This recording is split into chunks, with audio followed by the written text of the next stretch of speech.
Well, good afternoon, everyone, and welcome back to the Stories That Inspire Us podcast.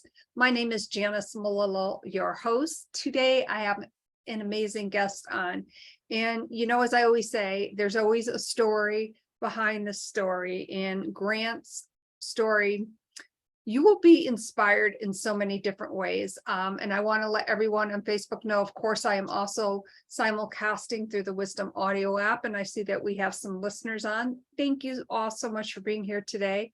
Without further ado, Stories wants to welcome this amazing entrepreneur, this amazing man who really is just such an inspiring story. Grant, welcome to the Stories podcast. Thank you so much for having me. I can't tell you how grateful I am. Like I said, this has been a kind of a long time in the making, and honestly, it's kind of interesting because I know there was some kind of rescheduling that had to be done, but the timing of it honestly couldn't be more perfect, really. And so it's kind of synchronistic, I guess. That's the correct way to say that. How that worked out, and so. This is a great time to be able to sit here and have this conversation with you. So thank you so much for having me. You are so welcome. So let's just dive right on into it. As you mentioned, we did have to do some rescheduling, and that's what happens in life. But your story from the ground up was a tough one. I'm just going to say that it was very tough.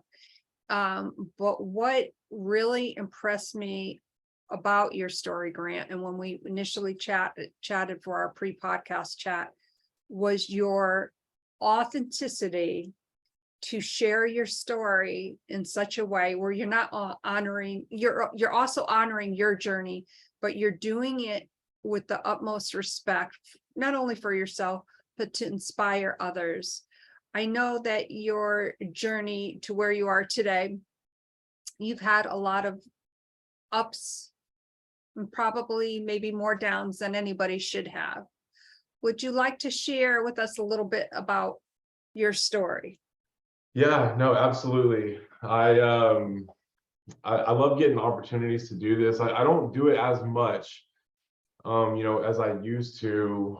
The context around that is, when I kind of began this transformation and in this, early adult years of my life into sobriety recovery, those of us especially who you're very aware that you've just escaped like a life and death situation, that, and so you become kind of zealous. You become a zealot for it, for a period of time at least, and you just want to tell everybody about it, and I got to this point in my healing journey where I guess I sort of had this identity crisis, I could call it, but I also realized that while my story is an amazing tool in my tool belt and has been such a catalyst in so many ways for where I'm at now, that I do still have an identity outside of that, and so it's great to be able to come into chats like this and really talk about how we can use our stories to actually not just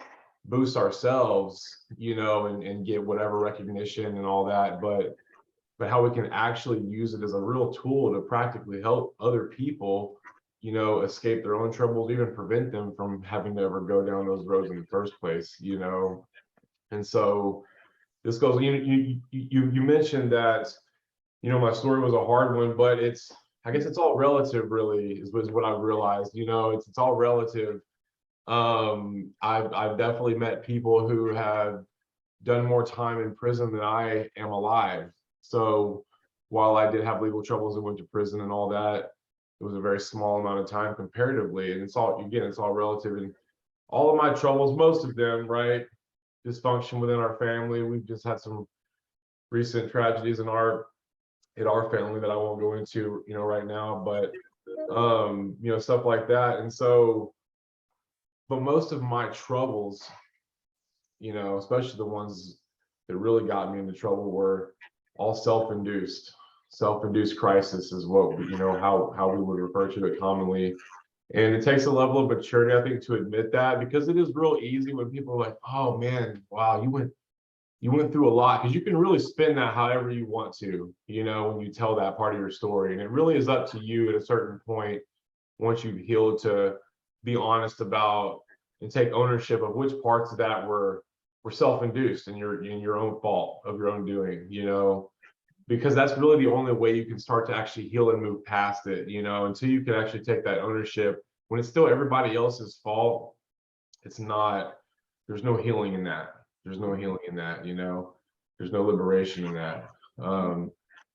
So, you know, coming from, you know, the east side of Houston, Baytown, was just down there, born and raised down there, come from a great family. Like I said, we have our dysfunction, but again, a lot of amazing role models. I sat and had an amazing conversation with my grandmother the other night and just, you know, talk about stories and reminisce on things. And so, again, while there's very, you know, bad examples and also very good examples, so I have both. And wasn't necessarily raised on the wrong side of the tracks or anything, but Baytown's an interesting area. You know, there's a lot of oil, you know, there, refineries, Exxon, different plants, so there's money there because of that, but there's also a lot of poverty there. And it was interesting how, as kids, at least in the school systems, we all kind of mixed and integrated and all kind of would party and hang out together, and it was just like that. It wasn't separated like that.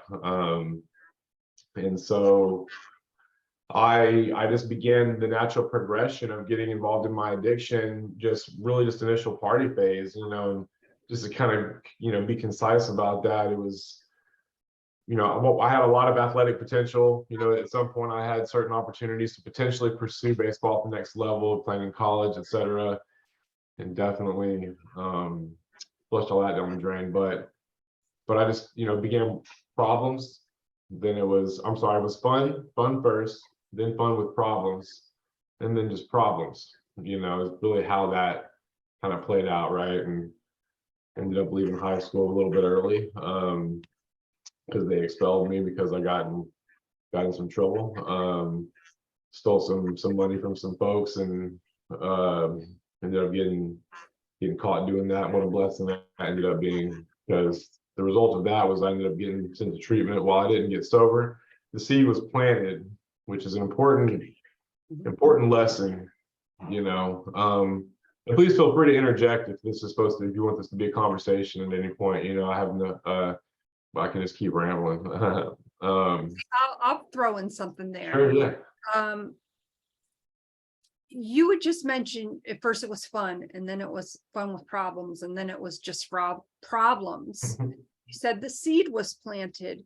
So what was the defining moment? Like, did something so drastic happen that you're like, oh shit, I really need to like do something here? Or was it more of a gradual progression to where you said, no, I am going to do something here? That's a really great question. That's a great way. You know, I get asked that in different ways, that same thing that you're asking, but you phrased it really well. It's because it's a really combination of the two. You know, because we have these, at least in my experience, and a lot of the guys I would work with, right? And we even talk about that in the 12-step literature, the difference between a spiritual, you know, these terms in that literature are interchangeable: psychic change, spiritual awakening, you know, spiritual experience, etc. People use these different terms to describe, you know, a similar thing, right? The way they describe it, or Dr. Carl Jung actually described it was the feelings, attitudes, and emotions, which were once the guiding forces of these men, are suddenly cast to one side, and a completely new set of ideas, ideals, you know, emotions, and other things, you know, begin to dominate them instead. And I'm paraphrasing, and I butchered that a little bit, but in essence, that for me was the best definition I ever had of that experience, you know. And so they talk about the educational variety, and they talk about the burning bush variety, right? How very few people, but some do have these just burning bush, just boom, these moments where everything just happens instantly and then the change happens. But most people have it more of the educational variety, where it kind of happens over time, right? And so I had multiple times, right, where I kind of, because, you know, people get it twisted when they think of rock bottom. I think the average person tends to just imagine it just, you know, on almost intuitively from a what's going on externally standpoint. How bad does it look externally? Are you under a bridge? That kind of thing. People forget, that it's not, that's not what qualifies you as a person who struggles with addiction or alcoholism, or any mental health issue. You don't have to be under a bridge. And so it's interesting because you have these moments where you realize, like, man, things are really bad right now. The delusion fades away for a minute. You have this epiphany.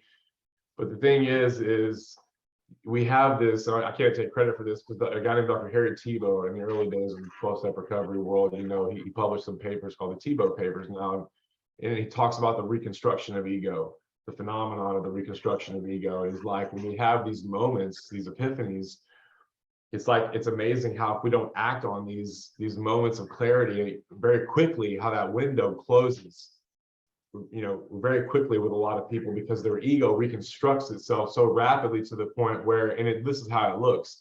You wake up a day or two later, and maybe you've gotten this little bit of sleep and a little bit of food, and you just start to think, well, I hope it reacted. Like, it wasn't really that big of a deal. Like, it's not that bad, Maybe you were just in the hospital, overdosed, or whatever the case may be, and the delusion and how that happens. And so that would happen. And finally, I hit this one point where I just woke up one day and I was in the lobby of a motel, and I had nowhere else to go. I was texting people, and all right, I'm just going to tell you right now, I wear my emotions on my sleeve to a degree, and so there are parts of my story where I just can predictably know when it's going to make me emotional. It's just weird how I know that at this point, but I remember texting people on this Wi-Fi number that I did, because I was just using the Wi-Fi there at the hotel to text people. And I had never been suicidal. I had never considered myself like somebody who considered killing myself. That was not ever something that, no matter how bad things got, that was not something. But at this point, like, it wasn't like I thought, man, I just want to kill myself. What the thought process was more like this. It was like, not being particularly religious at the time either. I'd already confronted the notion that I did not really, the Christian belief system was not mine. And so that left for me some questions. It both liberated me in some ways, and it also left some questions for me. And so at that point, I just kind of had this sort of existential crisis where I said, I don't know what comes after this, but it's got to be better than this, Oh my And, gosh. because I just like, I can't, like, you think, okay, well, despite my best efforts, because you don't want to be doing these things. Most people who do those things aren't doing these things, waking up every day, stealing from people, doing that because they want to do those things. It's a survival mechanism for most people. And so I said, okay, well, despite my best efforts, my life actually just continues to get worse and worse and worse. And so a series of events, finally, one person, shout out Christy, she said, stay there. I'm on my way. And she came, and they got me, and I stayed a few nights with them. And so from that point, a series of events led to me committing another felony. And I ended up having to hide out with a friend of mine for a little while. And then I ended up getting a hold of somebody who lived up in Kerrville, Texas, which is where I went to treatment and lived in sober living for a period of time when I was like 17. So this is about 4 or 5 years later. And it's the only other place I knew anybody. And so I only set this up to go on the run from the law because I knew there was a warrant about to be put out for my arrest. I actually got put on the most wanted list, which I did not know that was going to happen. That tripped me out a little bit. But I ended up just setting this up, basically hitchhiking my way to Kerrville on the run, and not even hitchhiking. A girl I knew from Kerrville before came and got me, and I almost called her and told her not to come. It was just this crazy string of events, and one thing led to another, and I wound up deeply entrenched back into the 12-step community again. This was July 15th, 2014. When I finally was done with everything there. And man, life is just, there's been so many twists and turns, and I got the criminal history behind me and all this stuff. And so it's just a matter of learning how to get sober, also growing up, because I was what, 21, 22 at the time. Then I ended up getting, me and my daughter's mother ended up getting pregnant. We were both about 6 months sober. So then I'm like now learning about how to be a daddy, learning how to pay for at least an apartment, lease a vehicle, get car insurance, all these things all at the same time, and so the deck was just stacked against me and stacked against a lot of people in that situation, but when you just hit this point in the most concise way I can ever say all that I just said, when people ask me when we're not doing an interview and we're just in passing and they're like, man, what was the moment? Like, what made you change? And the most concise way I can say it is just a complete and total collapse of ego, like an internal collapse of ego, where you just, again, understand that all of your best thinking and best efforts have only gotten you exactly where you're at, and then you go, I have to get help. Wow. Thank you so much for sharing that very raw look into where you were in your life, because that really says a lot about that character in you that was already there, that was waiting to come out. Would you say that the reconstruction of your ego at that moment in your life really gave you the opportunity to want something more, to be something more? Yeah, absolutely. There's a combination of that, right? It's a little bit of ego mixed with a little bit of like, I have some self-worth now, some self-confidence, right? But it's, like there's a difference. There is a degree. So it's still on a daily basis, there's a balance between the two things, right? Am I doing this because I know my worth and I'm trying to contribute and pursue some kind of purpose, or is it strictly ego driven? Because it is easy for those of us with a story like mine, and especially the ones who have even crazier stories than mine, because trust me, but mine is not nearly, I hear all the time, some insane things. And so it's very easy when you start to get that recognition for really just living the way normal people have been living the whole time anyways, if I have, to be frank with you. But then you start to pursue and oh, hey, we want you to come speak and tell your story. And it's like, oh, okay, awesome, And so that's when it's real easy to start to wear your story as like a badge, and it's like, have you met me and my story? And I say this because I went through this, Yeah. I went through, a lot of us do who go through something like that, go through that. We get podcast interviews, of course, it's so easy to start to use, like, almost not weaponize it. I don't want to say it like that, because you still end up helping people, but still you have to keep yourself in check and make sure you're remaining accountable to, am I using this in a way that's like actually serving and being beneficial and contributing and helping other people too? And if some notoriety comes with that and all that, then great. If you're responsible and can grow into that, then that's, again, I'm just calling myself out. I'm calling myself out, because I used to just, use my story all the time to try to get opportunities, or solicit some sort of response or emotional whatever, and just learning through that process, and so it for sure did. But the point of that is that I went through like sort of healthy and unhealthy stages of what that looked like, what I was pursuing in life, what I was going to use this newfound self-confidence to do, if it was just going to be super self-serving and strictly about financial gain and being like wealthy, or whatever, being a celebrity or whatever it is, and that's kind of a complex answer, but that's how the process has looked for me. Well, I appreciate your honesty and candor, but I'm also looking at it from a side of gratitude. In other words, like, you have fully shared some very intimate details about your journey. Yeah.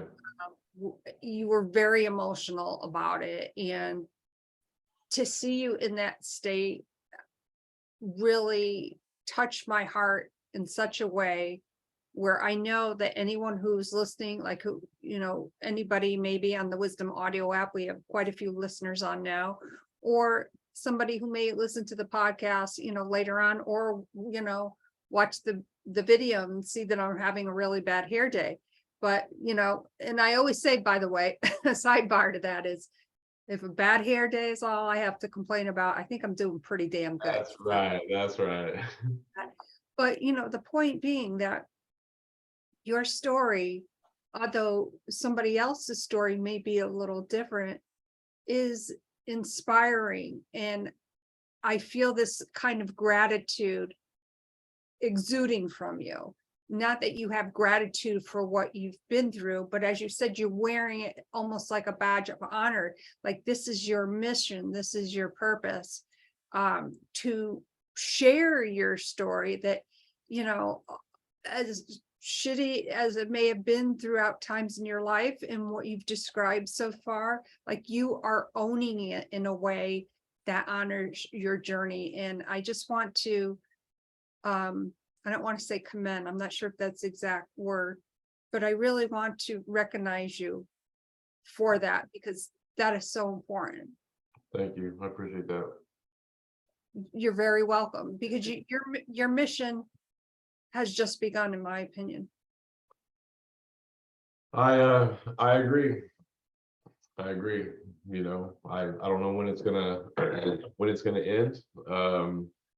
I don't know, if what I'm doing now is what I'm going to be doing 5 years from now. I don't know. I know I have goals and ambitions, and I know that my, the foundation of anything I pursue at this point is simply about this. It's just finding big problems that affect a lot of people and helping find solutions to those problems.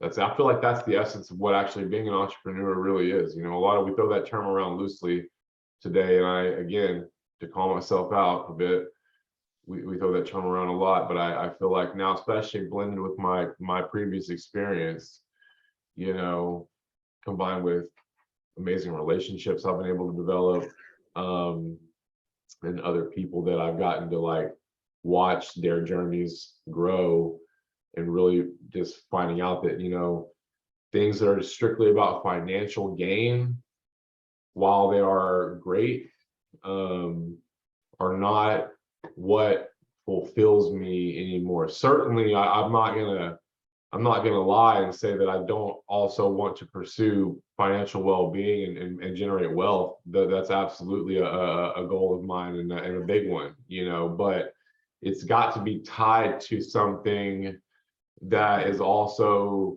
impactful and serves people. There's a difference between an entrepreneur who takes a taker and a maker. Somebody who just creates something and manipulates people into thinking that they need this thing or product and convinces them to buy it. They just take their money in exchange for this whatever. And then there's people who actually find a real problem, or a real problem that affects a lot of people, and then works really hard to find a solution. And there's never much, when you listen to those type of people talk about entrepreneurship and their journey, they rarely talk about money. You listen to people like Steve Jobs, or when he spoke, or Elon Musk even, love listening to these guys speak, because you rarely hear them actually talk about dollars and cents and finances and money. They're talking about major problems that affect a lot of people that need solutions. And because of that, they've been paid very well, And so that's what as far as entrepreneurship goes, that's what I strive to be, And so I'm finally finding my kind of niche here, and this is really exciting. And I think you're right.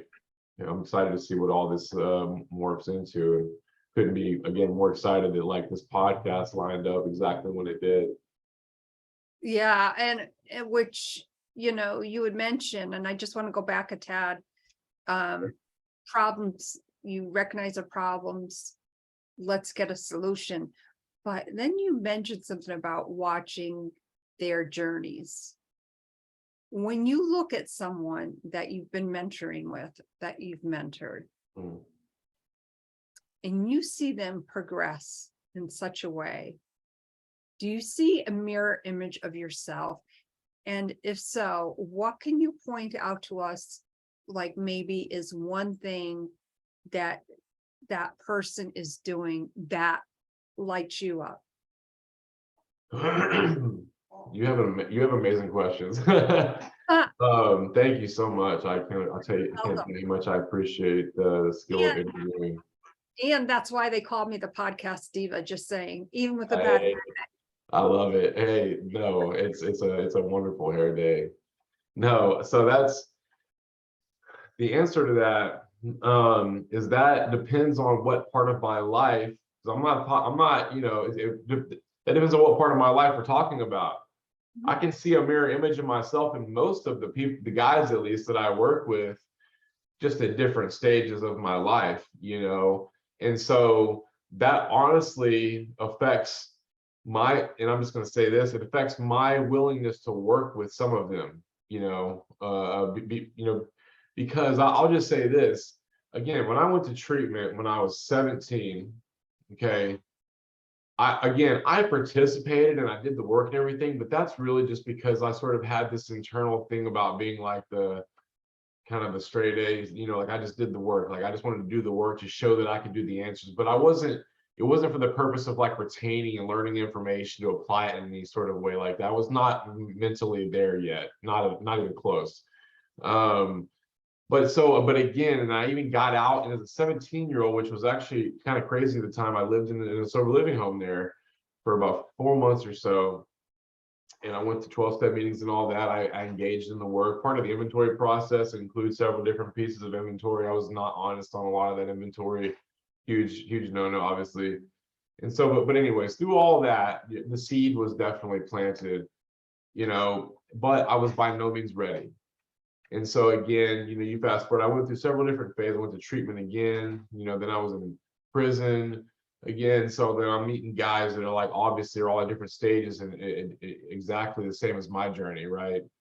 And so, but I know at what stages of that journey I was not ready to actually take hold of anything. And so again, it's not that I'm not going to engage with those guys, but again, my mentality when I'm approaching them is I'm just planting the seed. I'm planting the seed. I'm making myself available, not forcing a hand, but making myself a resource so they know that, because I'm realistic. It's interesting going into the prevention side of things with like school districts and stuff when they want to talk about prevention, when I've been mostly dealing with people who have already been through their addiction process and all that. And so I'm more realistic. I'm not going to be the guy that's coming in being like, no, don't do drugs. I'm the guy that's like, hey, they're going to say that. I'm realistic. I'm going to say that if you do go down this path, just understand and know that there are people like me and us out here who we're a resource for you. And if it gets to a point where you feel like it's unmanageable or problematic, you can reach out to us, and that goes for whether I'm talking to kids, people who are in and out of the prison system, etc. When I show up to help those people, sometimes it might be just to sit down and grab a meal and chit chat. And it's not about recovery, it's not about addiction, it's not about anything they're doing. They can have track marks on their arm. It doesn't matter. At that point, it's just about not evangelizing them, but just being a resource. Then there's ones who are at the point where I know I was at, where when that I feel like this, I don't feel like I exhausted the people who like my sponsor, the people who work with me, because I was putting in the work. When you feel like you're the one that's exhausted when you're working with somebody, I feel like that's an indicator that you're trying to put more work into their recovery than they are, and that's kind of at my line. That's my boundary. When I feel like I'm investing more, when I can see that you're like motivated, and even if you're slipping and you're making mistakes, but I can see that you're trying and you're motivated, hey man, I'm going to stick with you. And we're going to keep going. We're going to keep going, because in that world, right, abstinence is a big, the abstinence versus non-abstinence based recovery. But my mindset is, let's just keep you moving forward, right? Keep you moving forward. And that's the most important thing. And even if you slip here and there, it's not about perfection. It's let's keep moving forward, And so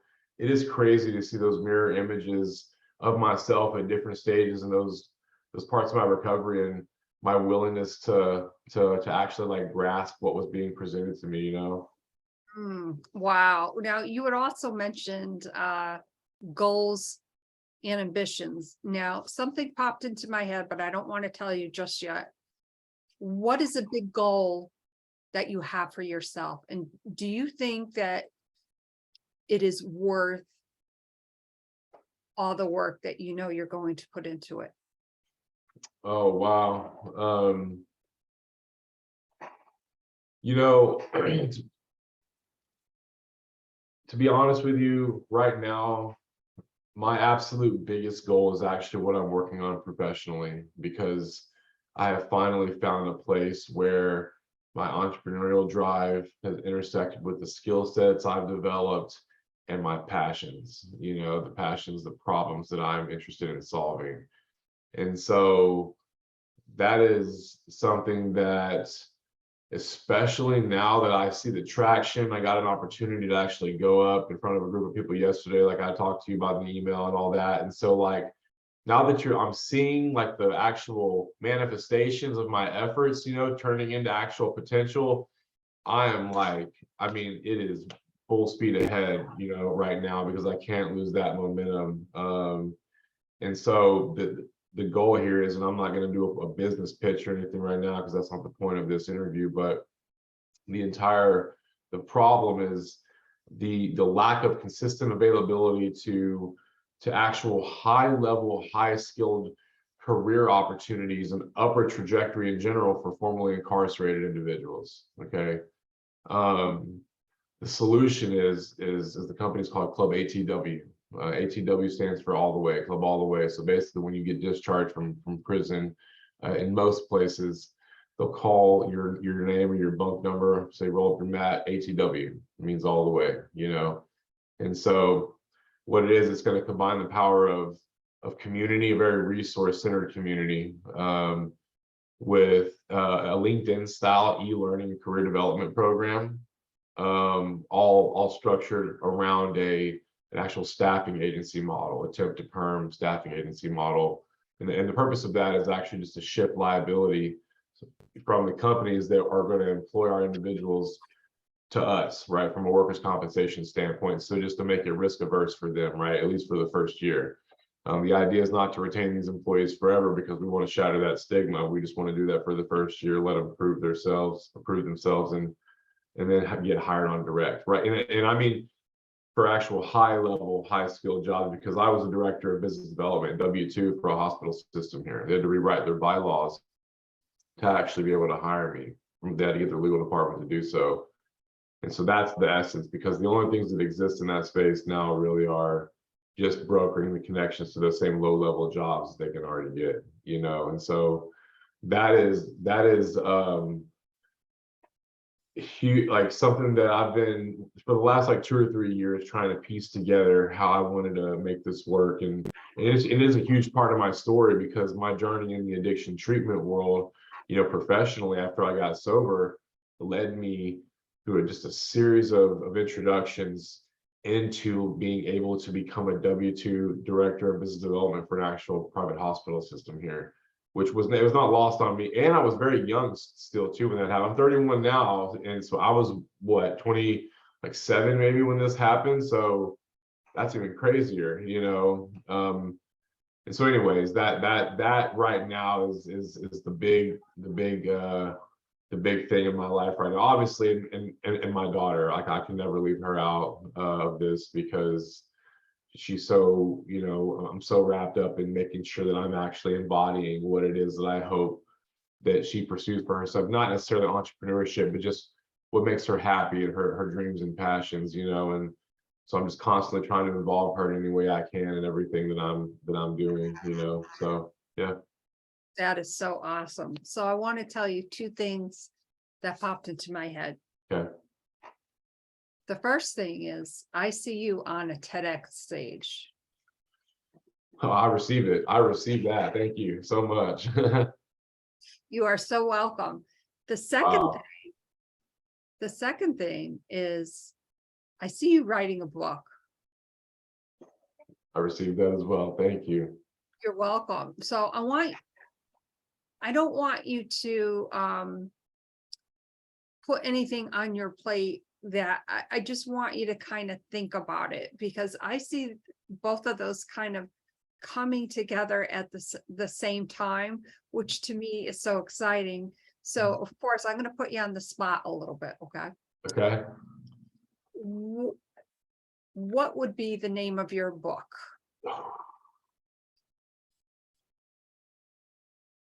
Mm.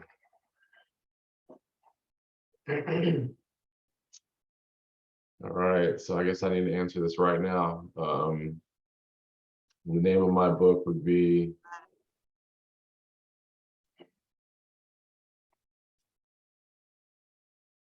honestly, this is gonna sound cheesy, but I kind of want to call it All the Way.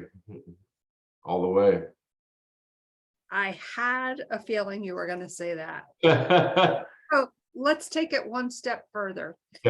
Usually the first chapter of the book is like the introductory part of what the whole book is going to be about.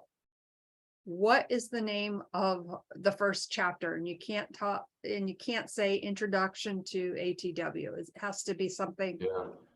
spot on that embodies everything that we've chatted about today. The name of the first chapter? Mhm. All the Way to what? Okay, you got me there. You got me there. I like that though. I like that. All right, one more question. Okay, and the last chapter cannot have all the way in it. Okay. Can't say prologue or ending or anything like that. What is the name of the last chapter?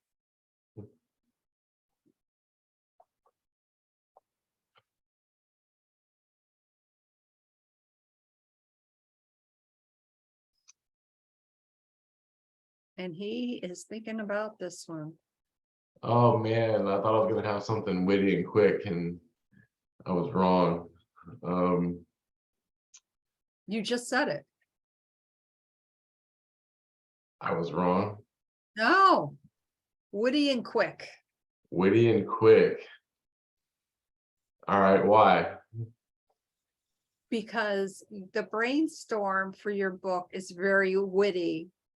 It can be a quick read, but it's what you take out of it that develops into something more. So it's witty and quick. What about a series? Yes. Yes. I like that. Series, and we maybe like a workbook accompanying each one. Right. And at the end of each chapter, like a takeaway, like your tips or something of that nature. Wow, this has been What a mastermind. Wow.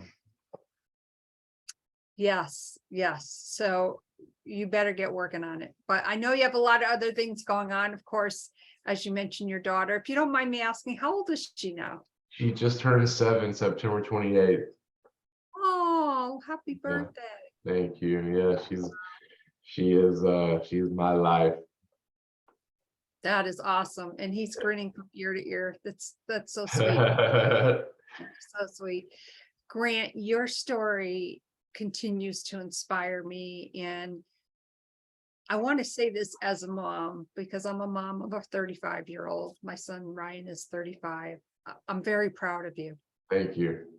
You're welcome. Thank you so much. You inspire me. I know that you are inspiring our listeners. You will continue to inspire. And I can't wait to have you back on the podcast. How can our viewers and listeners get in contact with you? So I bought the .com club. ATW.com is about to go live. The website at the time of this recording is not live yet, but it should be hopefully in the next few days. Just some general information about what we're doing with it on Instagram. It's Grant Hanson Official. Sadly, it's September 24th. Randomly, both my Facebook and Instagram previous one got deactivated, so I've had to kind of start from scratch on Instagram, have not gotten back on Facebook, and LinkedIn as well. Grant Hanson on LinkedIn. I'll start to become a lot more active on LinkedIn, so you can find me all those places. Okay, wonderful.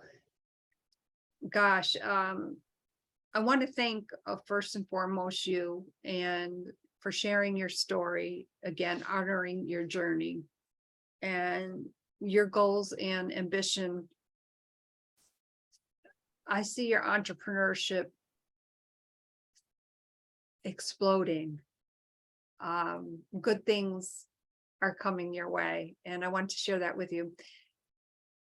I also want to say to our viewers and listeners out there, if you are struggling with whatever problem you're going through, if you want to share your story, if you need to get help, don't hesitate to reach out.